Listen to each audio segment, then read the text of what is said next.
Stay standing. Now, our next speaker is a guy that many of you, I think, or some of you got the chance to be able to spend yesterday and the day before with him. I just got to see a little bit of what he did, but I was blown away because it was really cool stuff. And as I think Rich or someone else said earlier, he really is a great speaker. He's kind of laid back. I mean, you see him, and, you know, he's dressed casual, but he's funny, he's witty, and you can tell he really knows his stuff. And I'm saying that not just by watching him speak. It's based on his results. You know, he did mass control, which many of you are familiar with, did 23.8 million in a 24-hour period. And he just informed me he didn't get to keep all of it, but he said he got to keep some of it, right? So pretty impressive. And now he's going to share with you some ideas. And he doesn't speak very often. He says, I don't do this. Other than his own events that are few and far between, he doesn't show up for these types of events. So this is pretty special. Give him a special, warm welcome. Please welcome to the stage, Frank Kern. Let him hear it. Come on.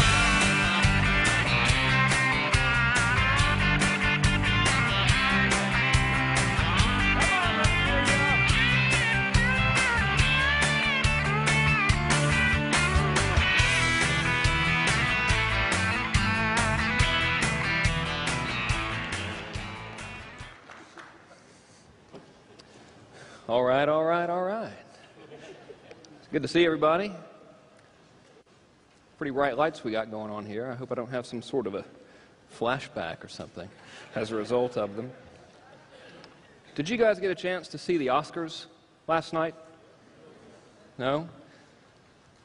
I guess hypothetically speaking, possibly a few people might have been partying in the bar or something. Happens.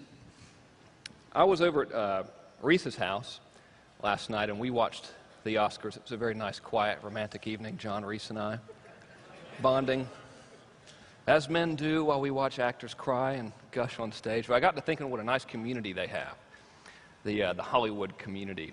When you strip away all the tabloids and stuff, basically, the Oscars was a reflection of, it was this closely knit group of people who all worked together in an industry and celebrated each other's accomplishments, rooted for one another, and you know, mourned when they lost some of their own. And I got to thinking that our community is a lot like that community, with the exception that theirs is obviously less attractive, which is,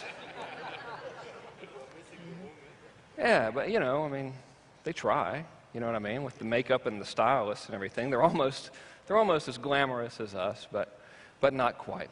And I got to think how nice it is to be part of this community. You know, you get to see, you get to come to events like this, and you get to meet new people, and sometimes those friendships can turn to lifelong friendships, and sometimes they can turn to very profitable businesses.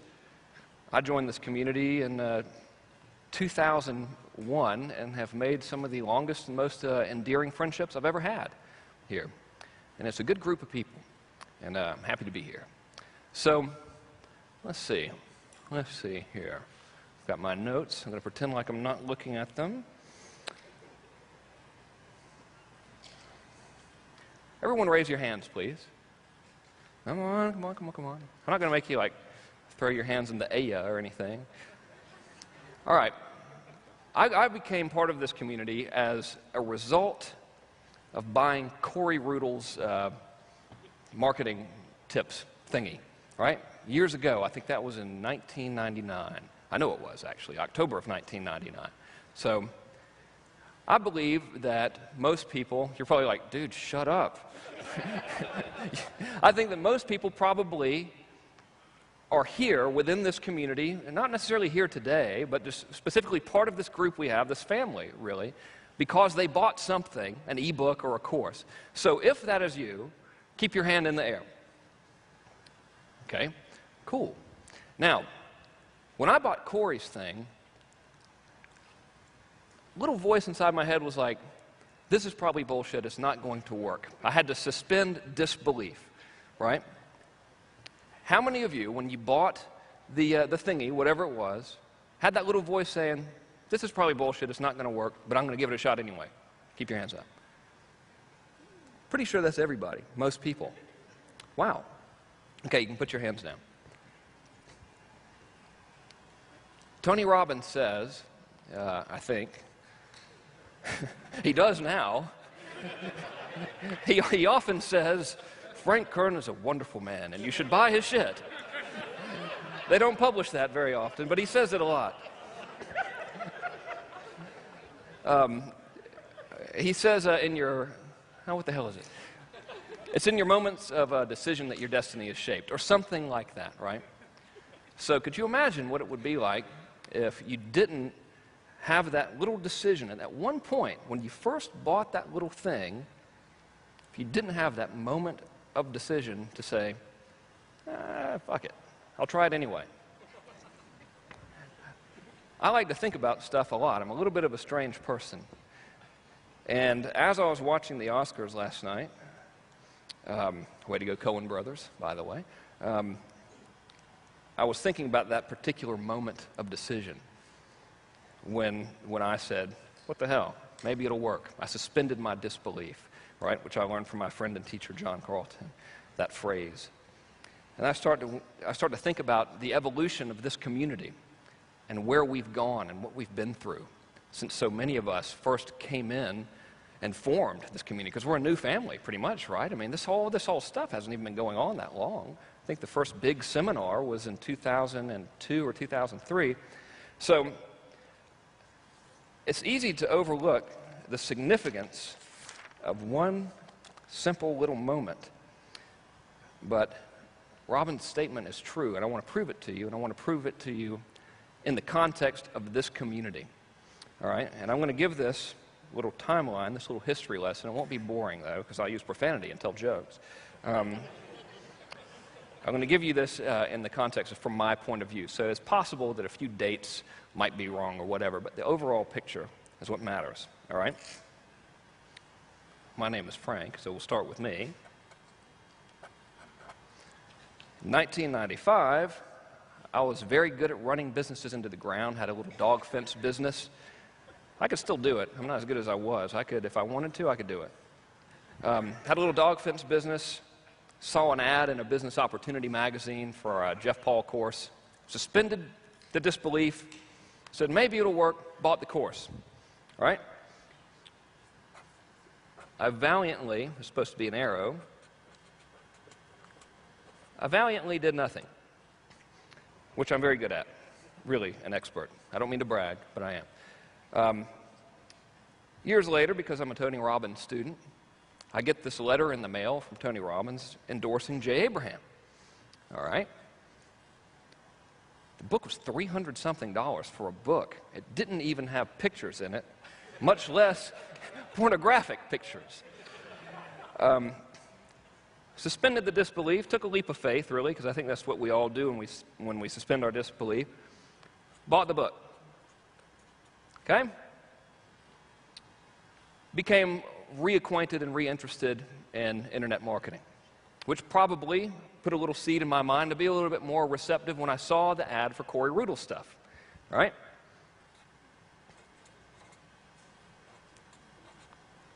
All right. Study Corey Rudel. Things are going okay. No reflection of Corey's teachings, obviously. He was a tremendous and very significant person in our industry, and I think we owe a lot to him, so thank you, Corey. Anyway, got turned on to Yannick Silver, who I learned the idea of selling ebooks from, right? Everybody knows Yannick. He's a friend of ours. He's part of this community. Takes me to Yannick Silver, which leads me, this is not Yannick's fault, leads me personally, well, actually, yes, it is. Let's blame him. Leads me to create a product called Instant Internet Empires. Anybody remember that? Show of hands. All right, my record's almost clean. This is great. Probably not my finest work. All right, well, what happened is Instant Internet Empires was a collection of little books with reprint rights and stuff. It threw me immediately, it's one of those lucky break kind of things, throws me immediately into the guru world. Like, I was just a dude trying to make some money out of my laundry room in Black Mountain, North Carolina. I create this product that sells like crazy. Next thing you know, everyone's like, Frank Kern's a marketing guru. I'm like, well, that's right. Yes, I am. You're damn right. Don't you forget it. All right, so that BAMO. Now I'm in this community, like in the spotlight. I end up getting into the spotlight a little bit more than I wanted to, and was sued by the delightful good old boys at the Federal Trade Commission Brothers Band. You might have heard of them, they're awesome. Okay. Not as much fun as lots of people would imagine. Okay. Remember this, empires. Now the whole point I'm showing you this is not to talk about my personal history. It's to emphasize what one moment of decision can mean to a community and possibly to the world. Nothing to do with me personally. Forget me. Pretend I'm anyone you want to. It's not about me, as you will soon see. All right, now right around that same time, right before I got sued by the feds, I go to the first big seminar. We'll just call that Big S. Anyone else there? The very first one in Dallas? Yep, show of hands. Who was there? Not a lot of folks? All right, cool. Old schoolers. I'll tell you who was there that I became friends with after never having heard of them in my life. A couple of guys. One goes by the name of Jeff Walker. The other one, John Reese. Didn't know either one of them. Pretty cool guys. All right? Interesting. It will be, anyway. So we're hanging out at the big seminar in our own little world, and Jeff says something about making 6 figures in 7 days. Wow, says John Reese. Impossible, says I. Not impossible, says J.W. Jeff, can I ask you a question? Did it require any leap of faith on your part to attempt to make the 6 figures in 7 days? No. All right. You just knew it was going to work. There was no shadow of a doubt. I had no idea what it would be. I knew it would be successful. The first time I did a launch, it was a huge leap of faith. I was shocked when someone bought something from me. Okay. So you failed the first time? Is that what you said? I couldn't hear you. I'm sorry. No, I didn't fail, but I thought I was going to fail. Mm-hmm. And they heard the story an hour or two ago. It was $1,600, and I was shocked. So after making $1,600, Frank, if you want to give me specific answers, you got to lead me a little better. Thank you. All right. Here's what I'm going for. Did you think that you were going to make $100,000 in 7 days? All right, no. Thank you. Jesus. I'm not telling you to agree with me, but if you were going to agree with me, what would your answer be? All right. Almost throw off my whole game. I'm up here trying to look like I know what I'm doing. That's what I'm here for, Frank. All right.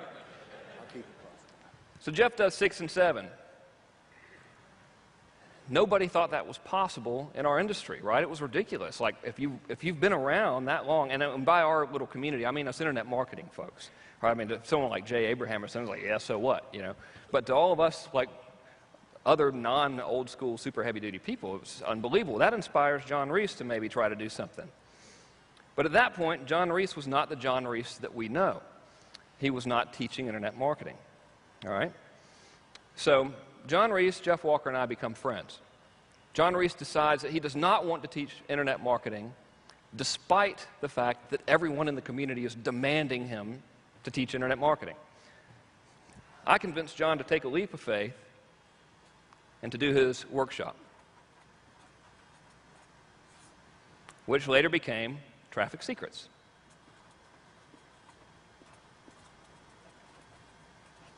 Okay? Now, the workshop is wildly successful, right? I don't know if you guys remember that, but it was a huge deal. First of all, it was like $3,500, which was at that time like $1 billion for our little world. And he was freaked out about doing it. It becomes this huge success. That positions him as this great marketer to be paid attention to. He turns it into Traffic Secrets. John decides to take a leap of faith and test out this whole launch thing and see if he can't take it to a new level. What happens? What happened? What do you know? John does the $1 Million Day.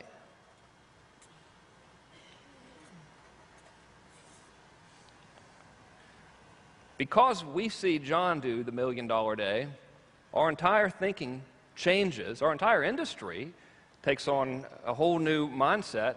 So now lots of folks are saying, well, good Lord, if he could do it, maybe I can too. So after that, I think Jeff was probably like, maybe I'll teach this product launch stuff. Jeff Walker creates product launch formula and a whole slew, which is a real word, of wildly successful launches happen. Let's see, Stomper, butterfly marketing. No need to actually read that. I did the annihilation thing for Neil. Looking at my notes here. Rich did his very first coaching launch, which was extremely successful.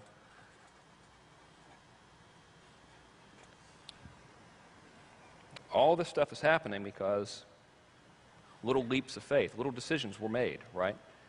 The little voice in the back of the head was ignored. Pretty cool. Okay.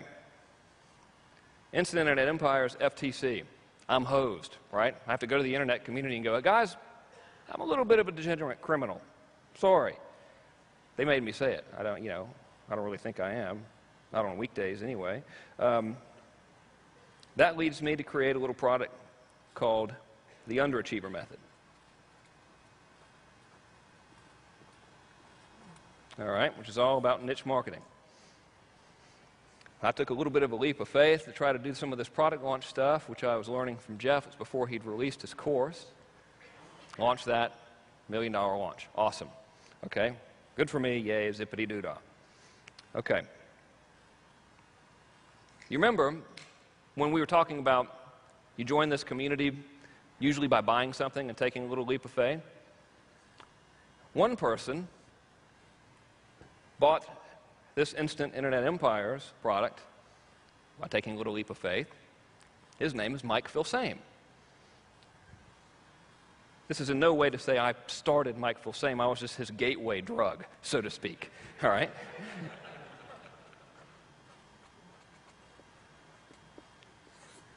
Who, of course, later went on to create butterfly marketing and seven-figure code and this gigantic, sprawling empire of down-home country goodness that he has created. Think of what we've accomplished as a community since what I will internally refer to as our inception. Might be historically wrong, but that very first big seminar, it was for me, so this is all from my perspective. We went from a little ragtag band of 100 or so people in a seminar room and thinking that our little in-house lists of 10,000 people was a big deal, and we're all selling little $47 ebooks and everything. That's in 2003. It's now 2008. $1 million days are commonplace. Multi-million-dollar product launches are commonplace. Huge responsive lists are commonplace. Our community has grown from this little ragtag group of semi-outlaw-like kids, essentially, in our basements trying to crank out a living, to this giant multinational community. We're so much more than just who we are now in this room. Like, if you were to try to encompass the entire internet marketing community, it's literally millions of people, just if you combine like Rich's and Phil Same's mailing lists alone. It's millions of people. So we've come a long way. Think of the people that we as a community influence, hopefully for the better, right? Collectively, how many millions of people do you think just us in this room touch every day with our communications and our influence? What do you think it is? I don't know.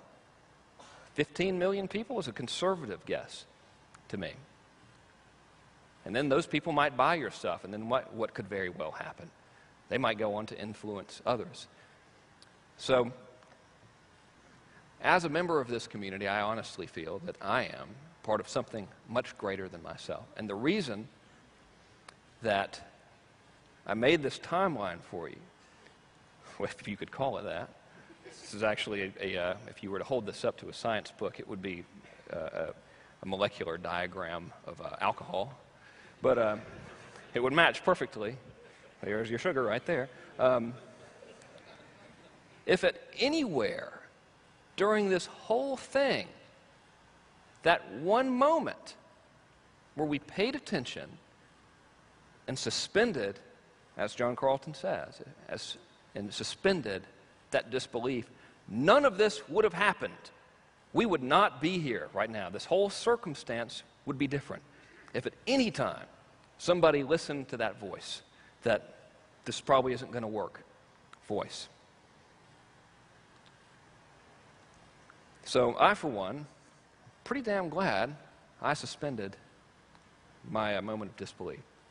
Okay, stand up, please. So quiet in here. It's kind of freaking me out, yeah? It's like, okay, look the other way as I haul ass. All right. Remain standing if you will, just for today, suspend your disbelief and just try something. Doesn't cost you anything. Everybody? Cool. All right, that's it. That's all I wanted. It's more impactful than a show of hands, I think, to see everyone standing. Okay, we got that out of the way. I actually have a real presentation for you. I just wanted to preface it all with this thing because I think this is all very heavy-duty stuff. We can switch to my big fancy PowerPoint presentation now. Video people. What?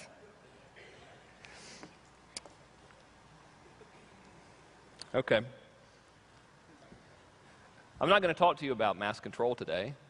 I'm going to talk to you about something that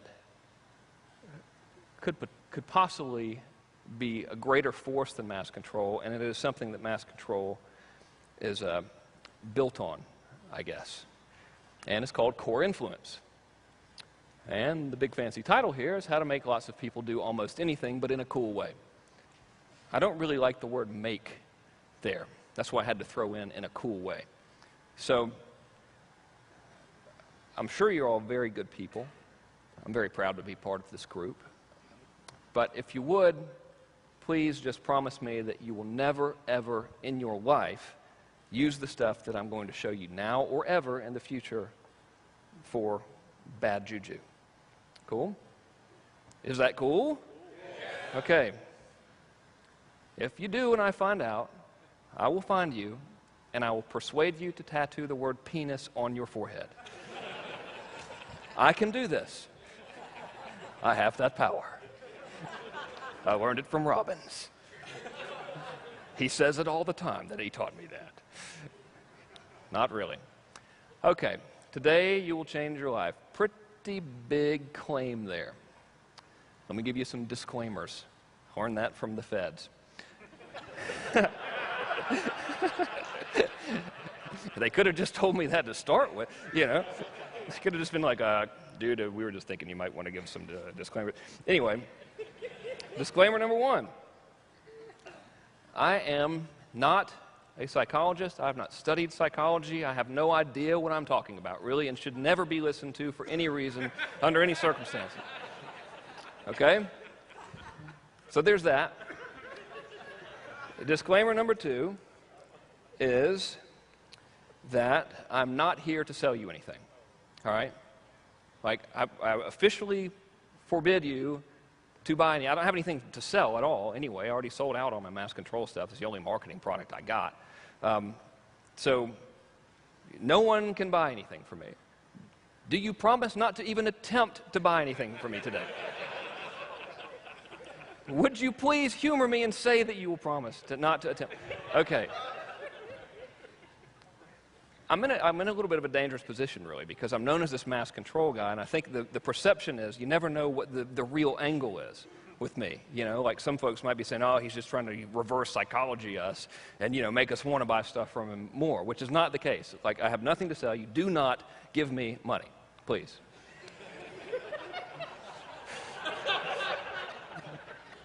Fine, please give me money. The reason I'm so adamant about this is because we're going to do an experiment later. It's another one where you get to stand. And And I don't want you to think that the experiment is some sort of sneaky sales thing, because it's not. I just want to see if this stuff, I just want to see the results of the experiment. So keep that in mind. Seriously, all joking aside, I'm not here to pitch anything. I think Rich would get mad anyway. And the final disclaimer is this is a major departure for me, what I'm going to show you. And this is a bit of a weird presentation, weirder than normal, in fact. Or weirder than most. I guess weirder than normal is kind of a stupid thing to say.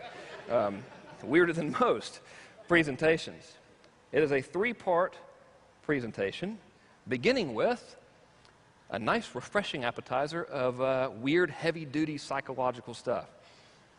That it's possible that when you see me talk about this, you'll be like, damn, this is heavy. You know, it is heavy, all right? Not unpleasantly, depressingly heavy, but like raw kind of heavy stuff.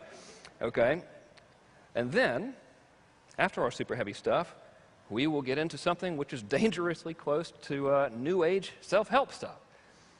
So please know that I am not a motivational speaker or anything. That's not my role here. I mean, for the love of God, people, I've created a product called the Underachiever Method, for Christ's sake. So that's not what that's about, but we get into that for a minute, and then finally at the end is our dessert. We have a nice, warm batch of how to turn all this stuff into money. Cool? All right. Awesome. Hooray. Let me ask you a question. Have you ever been in the flow? Like where everything just seems to work out right, where everything's just cool, you talk to people, you're connecting with them, there's like, you have this effortless communication. Everything you do throughout the day is pretty easy, and at the end of the day, you're like, damn, that was awesome. I wish I could be like that all the time. If you've ever had that experience, please raise your hand. Cool. All right. On the flip side of that, have you ever,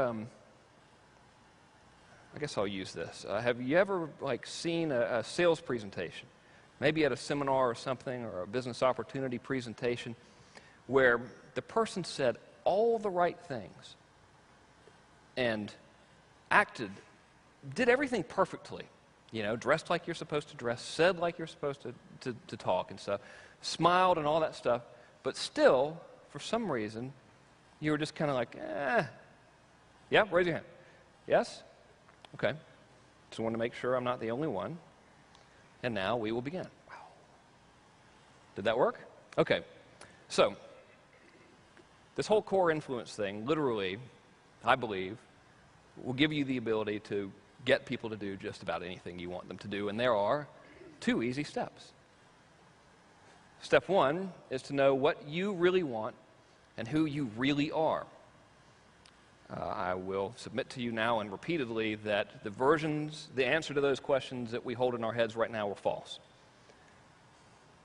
Step 2 is to know what your market really wants and who they really are. All right, so that's it. Thank you. Yes. Good movie that was.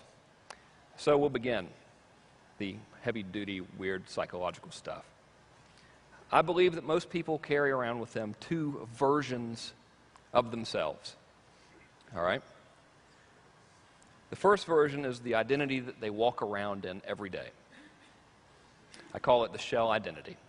So, for example, the dude who's a banker who's walking around saying, "I'm Bob, I'm a banker. I originate loans and stuff. I do banking things. Whatever they may be, I do them seriously." All right? It's a shell identity. It's who you think you are. So, if anyone ever says, "Just who the hell do you think you are?" you can say, "I'm the shell identity." The second identity is the person that they really want to be, and that is the identity that people really want. So when Bob's at the bank having the conversation with the teller, "Mrs. Jenkins, did you organize the deposit slips and do other banking stuff?" "Yes, Bob, I certainly did. It was fabulous." And during that whole thing, he's daydreaming about living at the beach or being a rock star or a drug cartel or whatever it may be. That's the identity that he really wants, right? And I believe that that inner identity is our true identity. And I believe this is true for everybody. That person that we daydream about, that life we daydream about, we really want to be that person. That's our deepest core desire. Therefore, I call this the core identity, and I believe this to be everyone's true identity. So I guess to really illustrate it, talking about Bob at the bank doing bank stuff, do you think that Bob at the bank, when he was a little kid, envisioned himself being a banker, going to the bank every day? Do you think he thought that would be awesome, or he wanted to fly planes or something? Which one?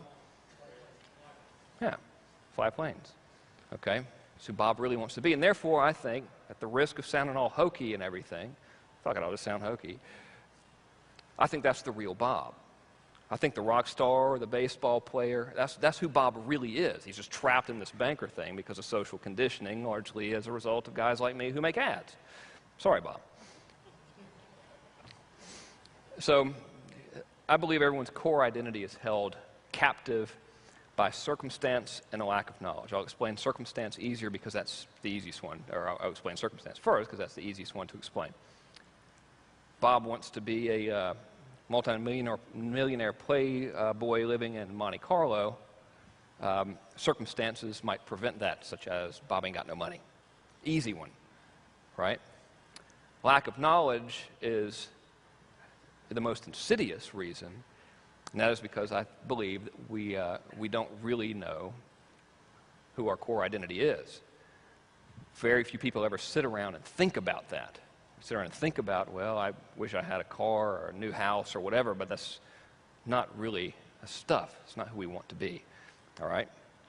Stay with me here. Don't make me ask you to jump up and shout and everything. So, core influence. It's the reason why I'm really good at this stuff, at selling lots of things to people I've never met. It's a core influence. Most influence is done on the surface. Call it surface influence or head-to-head influence. Very common stuff. I'm talking to you, you're hearing my words, you translate those into pictures in your mind or whatever. Your brain uses a little bit of logic, your emotions kick in. You say yay or nay, I agree, I disagree, I will do this, I won't do this, whatever. Normal stuff, right? That's how 99.999% of all influence is performed on the surface level, surface influence. Head-to-head, surface-level connection. Works pretty good. Here's how core influence works. Infinitely more powerful, therefore often making surface influence completely unnecessary. Just quickly, a show of hands, how would you like to never really have to convince anything of anything again ever in your life? Okay, cool. That's what core influence does. Just want to make sure we're keeping the big picture in the frame of our minds here. I think we communicate on two levels, head-to-head level, and we communicate on the core level. We're going to get a little heavy here. I'm going to rope it in, but just bear with me on this heavy stuff. The lasting influence comes from a core connection. When I asked you earlier if you've ever had that experience where everything's going really well, and whenever you're interacting with people, you just seem like everyone I'm talking to, you've got this great bond with them, and it's all really easy. Like when you go to a party and you meet a perfect stranger and you immediately connect with them. You ever had that experience? That's the core communication. That's what's going on there. And it's just an unconscious thing that happens. You're congruent with your true identity, who you really want to be, and they are too. And when you're talking to each other, it's just right there. There's that instant connection. Like in those moments, if you guys want to go do something or whatever, it wouldn't take a lot of convincing, right? Because you're on the same plane. You're pretty much like on the same little wavelength. Core connection. All right. Pretty dangerous stuff here. When we get into the subconscious, I don't think I could even define what subconscious is, but I'll just pretend I know what the hell I'm talking about here with subconscious. I think it's your subconscious speaking to their subconscious. And I'm not talking about subliminal weirdness or any tricks. I think that your true person and your true intents are showing and is speaking to what they ultimately want, and those two are aligned. Does that make sense? Okay. Do you believe that our subconscious minds are really in control? There's no right or wrong answer. I'm just interested in what your feedback is. Show of hands if you believe this. Yes. Most people. Cool. I believe it too. I don't know it. How can we prove it? Actually, wait a minute. I can. I'm about to. Sorry. Photographic evidence even. Take that. So, sounding weird, let me try to de-weirdify it. I don't know why I use that title. That's kind of corny.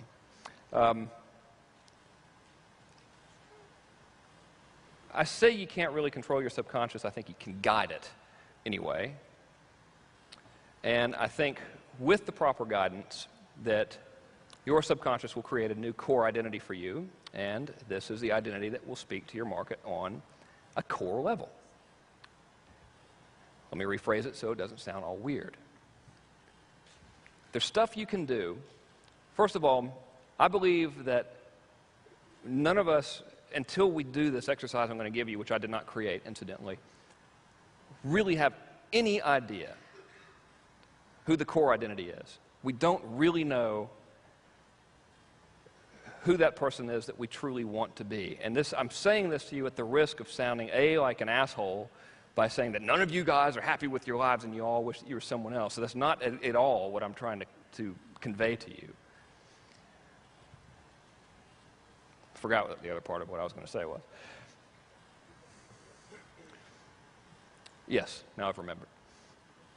It is when we, as people, become congruent, when we identify that core identity and we become congruent with what it is and who it is that we truly want to be, that is when effortless influence occurs. Well, almost occurs. Do you remember when I asked you if you've ever seen the presentation where the dude said all the stuff, all the right things, did all the right things, dressed the right way, used the right body language, and you were still kind of What you experienced was your subconscious picking up on the lack of congruence in core identity. So to use that example, this dude is giving you this presentation like, I'm interested in you, you need to buy my stuff, we're all going to make a lot of money, or whatever it may be. His core identity could be saying, I hate people, I cannot wait to get off of the stage, just give me the damn money so I can go home and do more blow. Right? And your subconscious is picking up on that despite the fact that he's done and said everything correctly. Does that make sense? Yes. Both of you agree that it makes sense. Awesome. Okay. Now, here's where it gets good. When you can pinpoint what the true core identity of your market is, and you communicate with them congruently from your true centered state, that true core identity, you will have more power and influence than you ever thought possible. Ever. Case in point being, let's see, they call it religion. All right? Religious leaders, some are not, this is not true for all, but some, such as like a Mother Teresa, was 100% congruent. She knew what that core identity was. She stepped into that core identity, and she spoke to the core identity of all the people she influenced in the world, regardless of what they did by occupation, what their religious beliefs were. She spoke to that core identity within them that said, I'm a good person who cares. He wants to give back to my fellow man, who wants to help and make a difference. Did it look to you like Mother Teresa was working real hard to convince anybody of anything? Yes or no? Core influence. So basically, you're all going to turn into Mother Teresa. Right after I do, right? Sure. So, but you are going to learn how to do this. You're going to learn some exercises that are very easy and fun and beneficial to you that will cause this to happen. I've been doing this since 1999, marketing things on the internet, and I spent, 9 years? I spent the first 7 years of it convincing people to do stuff. I spent the last 18 months or so sort of convincing people to do stuff. I figured this stuff out by accident, really, and now I don't have to convince anyone to do anything. It just works. So as marketers, a lot of us with our greatest challenges is getting people to buy our stuff. The bottom line is when you do this, more people will buy your stuff, and you'll generate much cooler customers, and your life will be a lot better.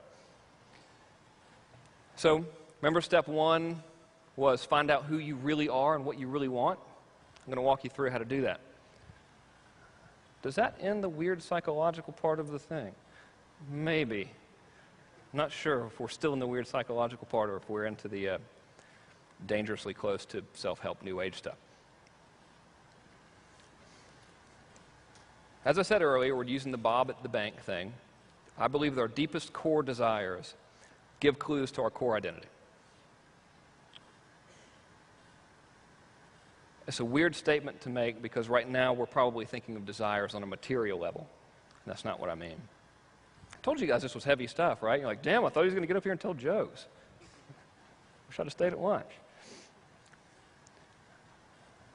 So, why are you here right now in this moment with me together with members of your community in this room?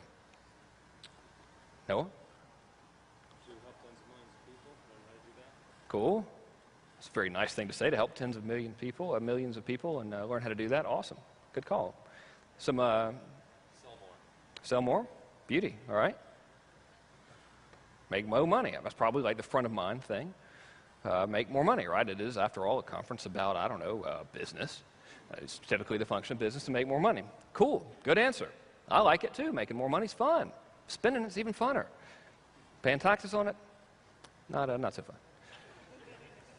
Another reason might be to network with your peers, right? It's fun. Go to the bar. These things remind me sometimes of Grateful Dead concerts, but without the drugs, because you see everybody, you see all these people you would usually only see in that environment. It's almost like this traveling fun thing. So you get to reconnect with your friends and tell war stories and all that. It's great. So network with your peers might be one. Get out of the house might be one. You laugh. I've got 2 young children. They're 2 and 5 now, and when they were like a lot younger and neither of them spoke English or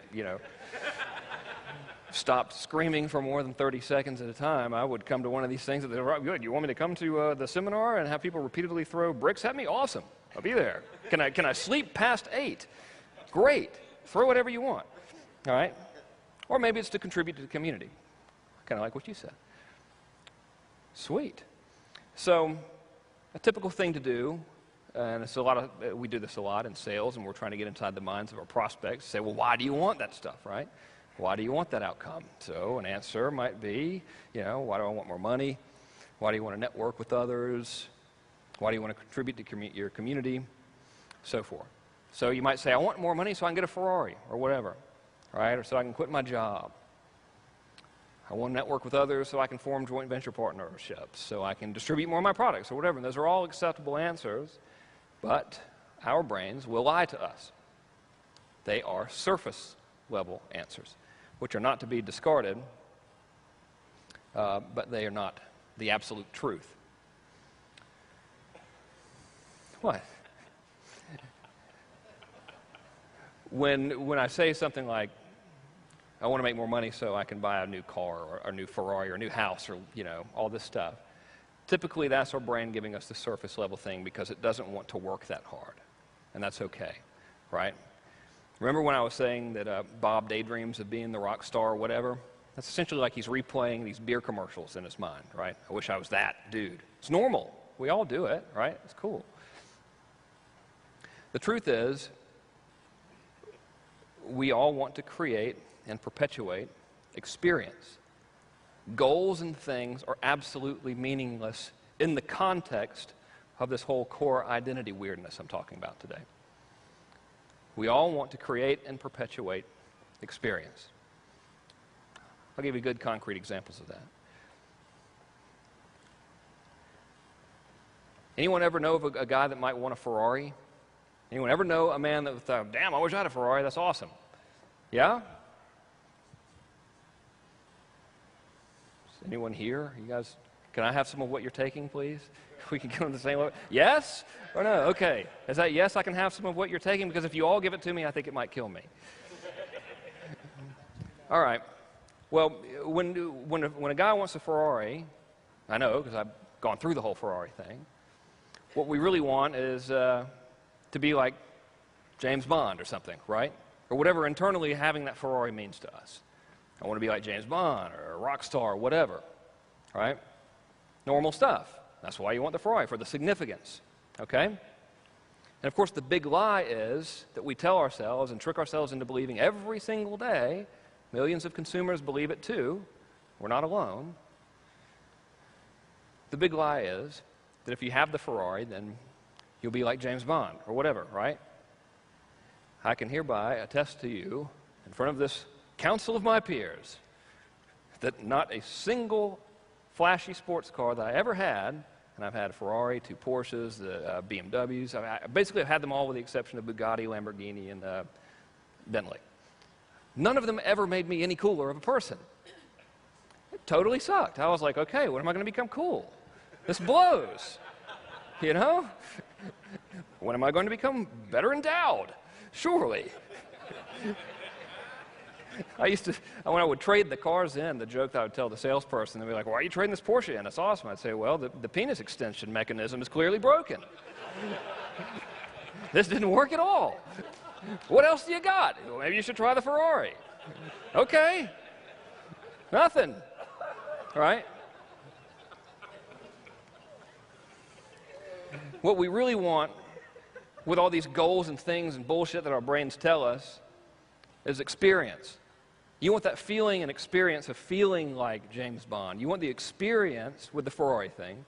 Not you, we, whatever. I'm not preaching at you. We want the experience of having the heads turn or whatever and feeling like that rock star. Right? Yes? Cool. Okay. So, I'm going to show you an exercise in a second that changed my life.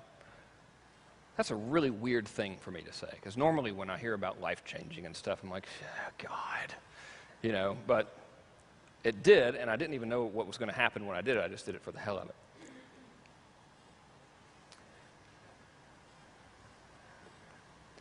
When you do this, you will immediately, well, okay, it's not immediately. It takes a couple hours to do the exercise.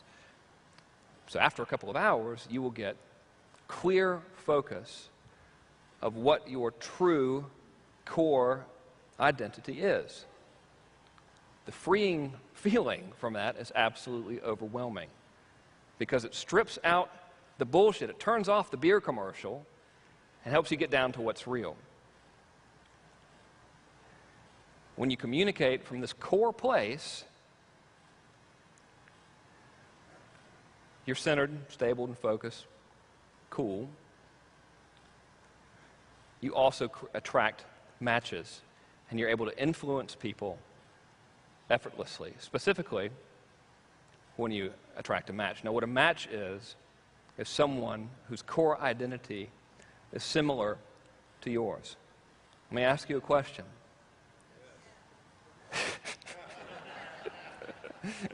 Do you think I'm insane? Yes. All right, great. Show of hands if your idea of a good, fun life is to build a business where you have customers who are dramatically different than you and you don't really like them. Okay, cool.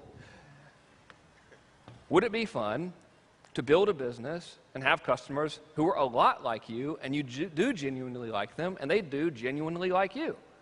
Pretty fun. That's what I mean by you magnetically attract matches.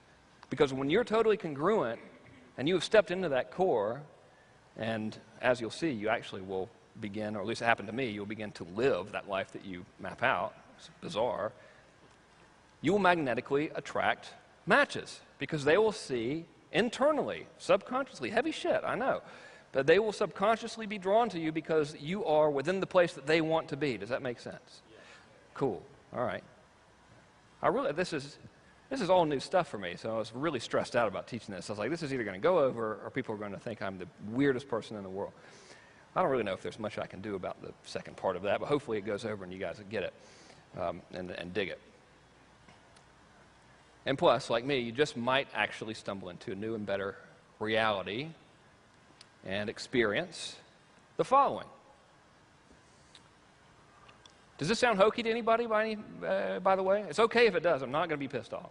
Yeah, I mean, just please, someone say it sounds hokey to them so I won't look stupid here. One dude. Okay, thank you. Thank you for having it.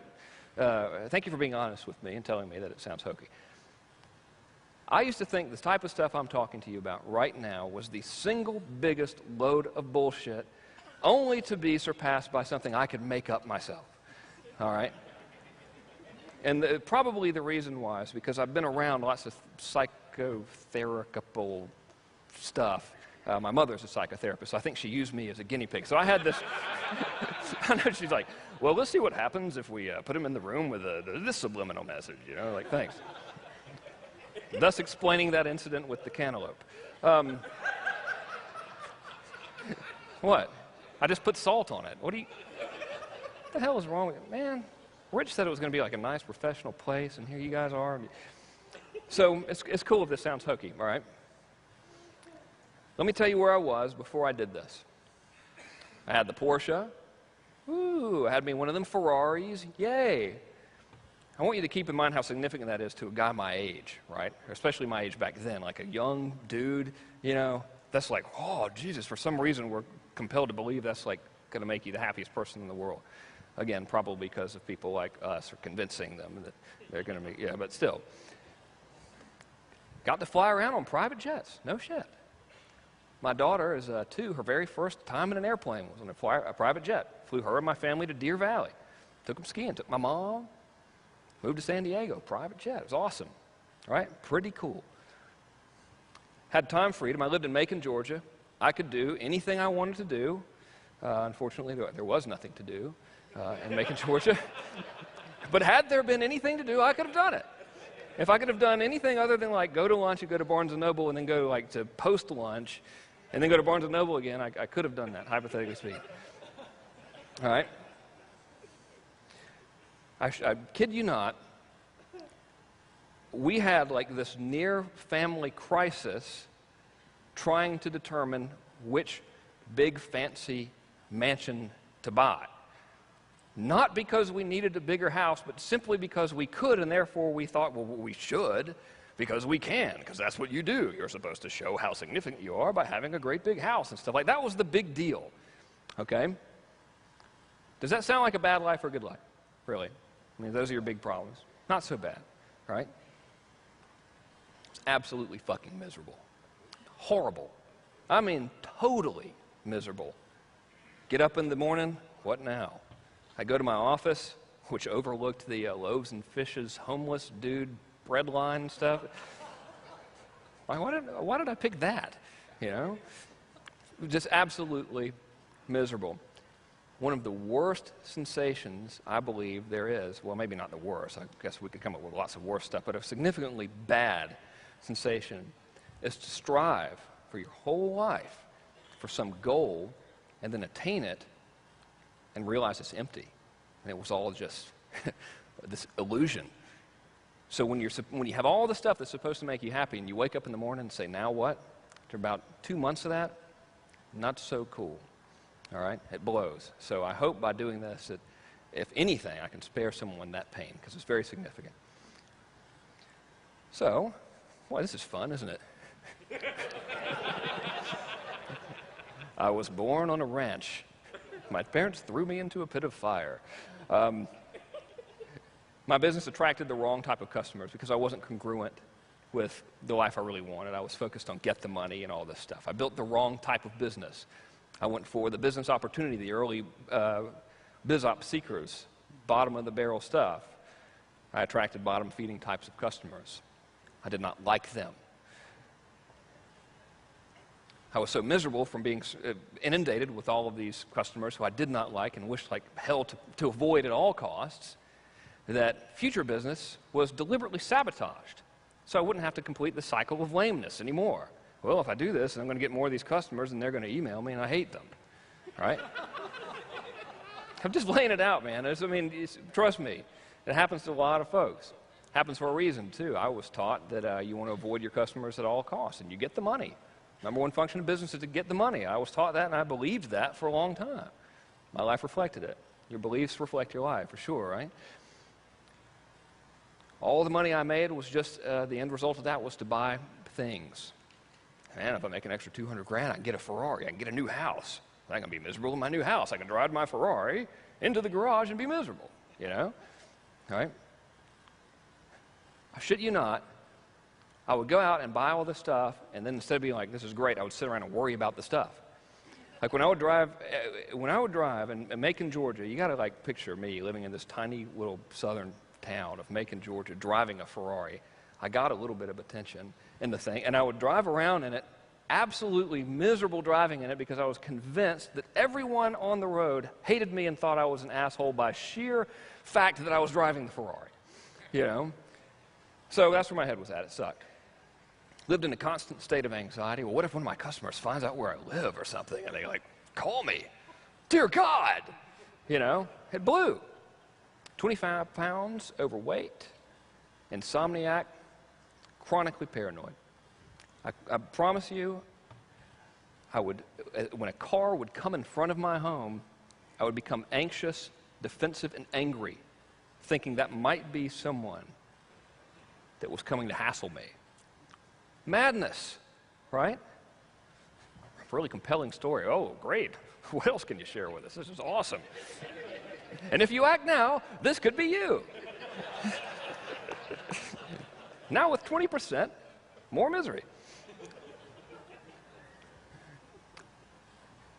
The exercise I'm going to share with you, for lack of a better phrase, 9-month total life makeover.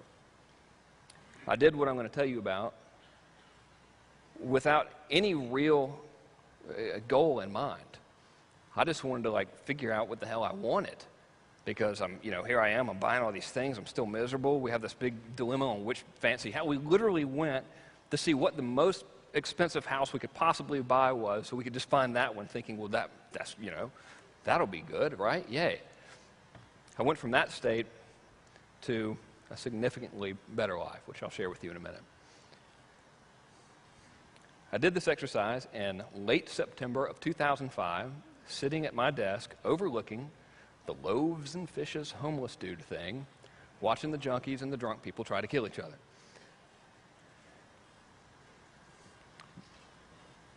Remember, I was miserable, right? Hated my customers. As a result, income had declined because I was sabotaging my business. In November of 2005, did my first serializer launch. Made $360,000 in 9 minutes. Holy shit. Attracted customers I liked. Pretty cool. December of 2005, I launched a product called Ultra Underachievers. Instant $100,000 per month recurring revenue business. Dang old diggity. I then discovered La Jolla, California, and immediately decided to move there. Prior to my doing this exercise, I never even knew La Jolla, California existed. February, March of 2006, did my Serializer 2 class, made $640,000 in 45 minutes, and became a cash millionaire for the very first time in my life. People talk about being a millionaire. Well, I've got to, if you figure my house, my business, I'm a millionaire. Fuck that. If you can write a check for $1 million, you're a millionaire, right? So I had attained that goal, which was a big deal. I was like, wow, I made it, great. And I was actually happy about it, which was cool, first time in my life. March 2006, private plane, incidentally, awesome. Touchdown in La Jolla, California. My family and I live there now permanently. May of 2006, I did the Annihilation Method launch with Neil Strauss, bought my dream home, began surfing, created the dream business, and started to become a little bit aware of this increased ease of influence that was happening. I was just like, things have gotten significantly easier here. Damn, I didn't put 2 and 2 together about this exercise until years later. I'm a little slow. My personal income for that period, post September 2005, when I did the exercise I'm going to share with you, $1.5 million. Wow. I was really stoked, considering it was just me, and I was moving my family. Imagine doing all that. Moving cross country is stressful enough, right? So not only was I able to locate a new place, sell my house, move my entire family, move my immediate family, leave all of our relatives and everything, home we grew up in, move to a new city, all the stress and pressure and all that, still managed to somehow make $1.5 million. Wow. Here's what the end result looks like today. All the non-fun businesses, just turned them off, all right? Some folks that are here are clients of some of the businesses that I didn't really enjoy very much. For example, my Ultra Underachievers class taught niche marketing. I got to the point where I just ran out of stuff to teach. It's like, well, I don't really know how many other ways I can find out what people want and sell it to you, so what am I going to do now, you know? So I just turned it off to eliminate the stress of trying to come up with like new rehash stuff. Gone, pressure gone. All the non-fun customers gone. See you later. Thank you. May you live your life forever in peace. I hope you find happiness eternally. Today I get paid a fortune, literally, just obnoxious amounts of money. I almost don't want to tell anybody because I'm afraid that they'll like go, oh, damn, dude, I'm sorry, that was a mistake. You're supposed to make like $7 an hour. To essentially make admittedly stupid yet fun videos with and for my friends and help people get rich by helping others. It's my job now. I essentially goof off, tell jokes with my weirdo friends, and get paid a fortune for it, which is great. I'm now a cash multimillionaire, which is multiple times cooler than being a cash $1 millionaire. Pretty neat. And I get to surf more, which is awesome. Perhaps, well, actually not remotely the best outcome of this, but a significant one is now within my market, I have effortless influence in the income that I make within my market and my community. I do so effortlessly, without stress, without drama, without convincing, without arm twisting. Very few people get pissed off when I send them emails and try to sell them stuff, which is outstanding. So, before we begin, we know, do you agree with me that on any level at all that goals and things and stuff are irrelevant in the big picture for our overall contentment and happiness in life? Yes? Show hands? Yeah? Cool. All right. We know that our brain tries to convince us. Well, our subconscious knows better, but our brains try to convince our subconscious that these trivial things matter. And I think in doing so, what happens is we create this internal struggle that inhibits our ability to actually get anything done. So if you're like trying to sell, I'm a nice person, you should be healthy, and then you like really just want to live in Vegas and do a bunch of blow with hookers and stuff, it's going to really be difficult to sell the I'm Mr. Nice Guy, let's all be healthy business. Extreme examples, but it's the easiest to understand, right? You understand, like, you get how that would be hard when you have that internal struggle. You can dress right, look healthy, say the right stuff. It's just not going to work out. People might buy your stuff, but you're going to like, be miserable. It'll blow. So what we want to do is we want to align our brains and subconsciousness, which we're going to do today. All right, we can all breathe a sigh of relief because this ends the somewhat weird, heavy-duty, conceptual stuff. You know what? That's not even remotely true. It's still going to be a little bit weird and heavy-duty and conceptual, but a little bit easier to follow now. All right, here's how it is. I figured out, maybe, the equation on a very basic level of how all this stuff works. Now, I'd like you to remember my earlier disclaimer that I'm not a psychologist, I don't know anything about it, and no one should really listen to me ever for any reason. But if you were to listen to me, this is what I would tell you. The formula is E plus I equals L. All right? E stands for experience. I think we can all agree now that we don't really want the stuff. All right? Even Rich earlier said, like in the first part of his presentation yesterday, after thinking for so long that internet entrepreneurs wanted the money, do you remember? What do they really want? Freedom. Right. What is freedom? Experience. We don't want the stuff, we want the experience. And then we want the experience that the things give us.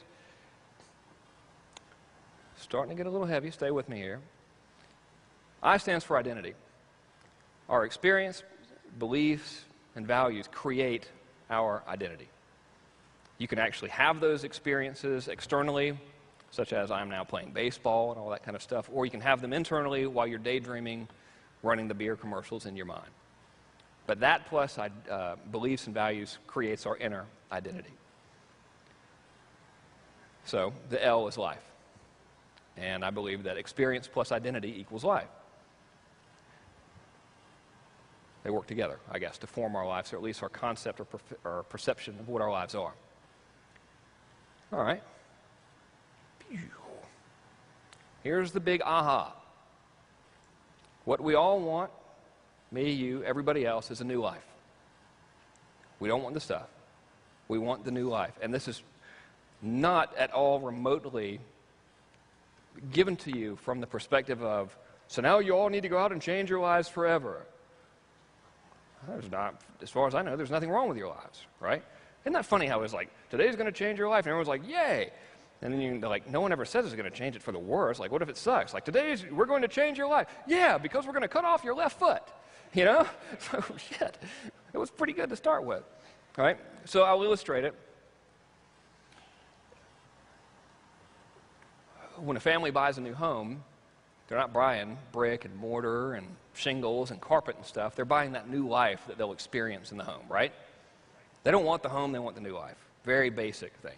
I believe that applies on some fundamental level to every single thing that is sold ever.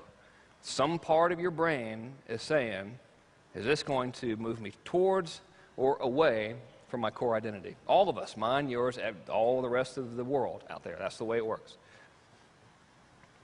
So, here's how to create a new life. First of all, when I told you about that whole 9-month experience I had, would anyone like to experience something similar? Yes. Cool. You never know, right? Some people might be like, no, I'm happy. The bank's nice. They've got health benefits. Shut up. Get a haircut. So, what makes you think I haven't already?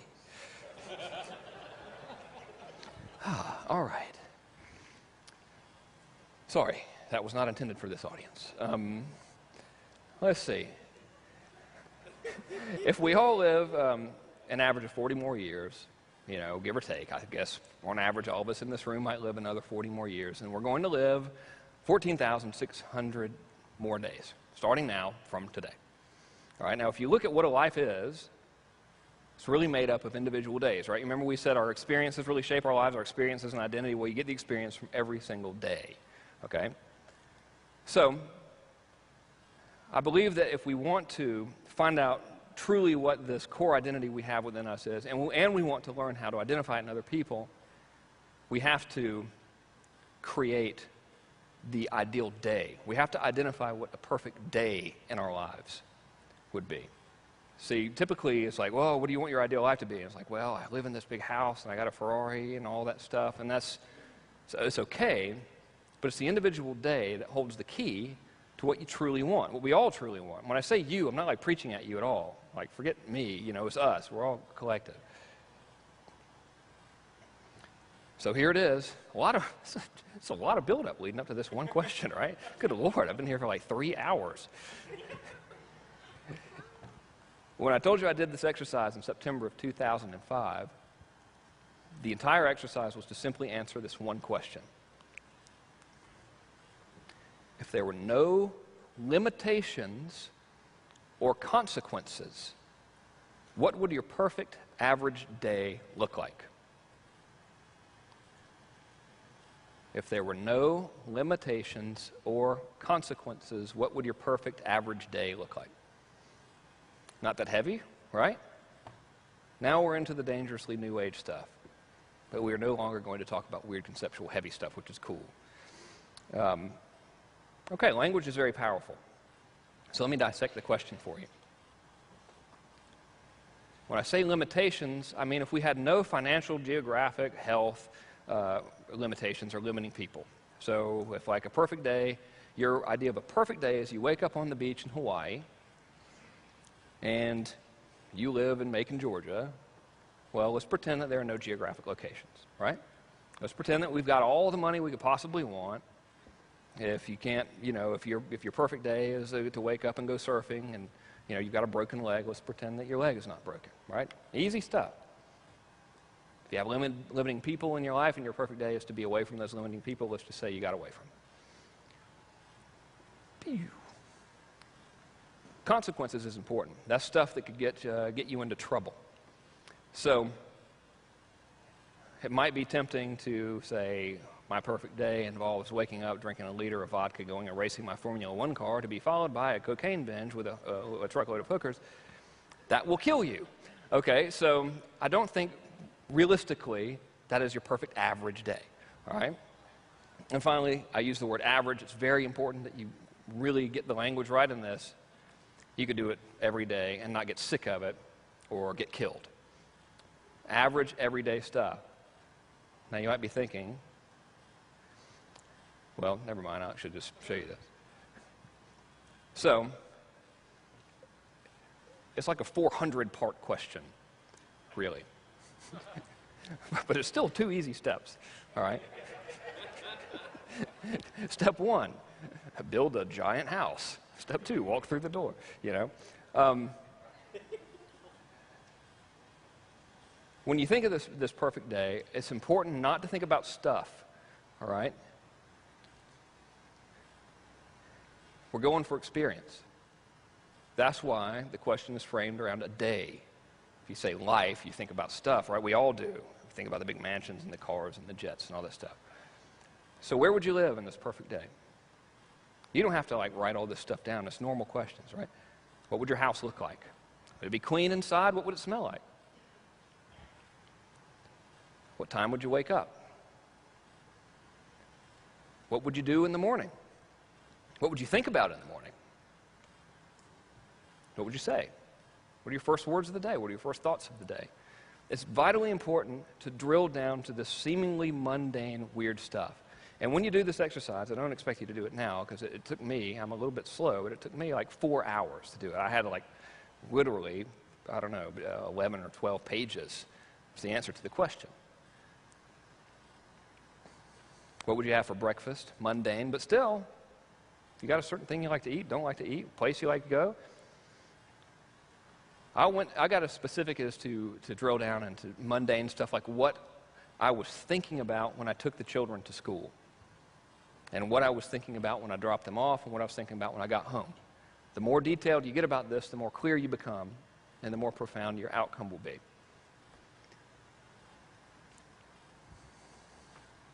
Where would you spend the first half of your day?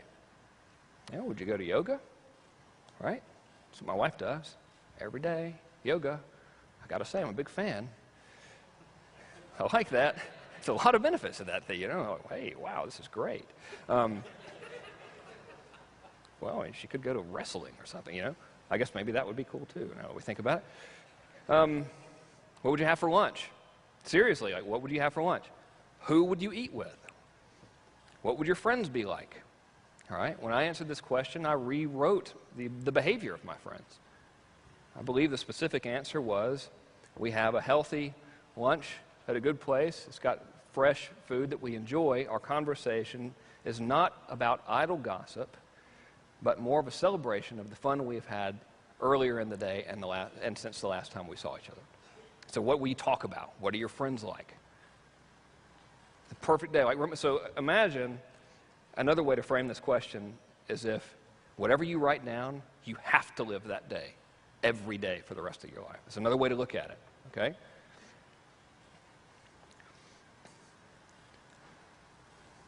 What would you do for personal fulfillment? Okay? I've tried, and you can't screw off all the time. You'll end up wanting to do something for personal fulfillment. What life purpose would you strive towards? That's a big one. Try to answer it honestly, because you might find, like I did, your answer is dramatically different from what all of your energy and time is focused on right now.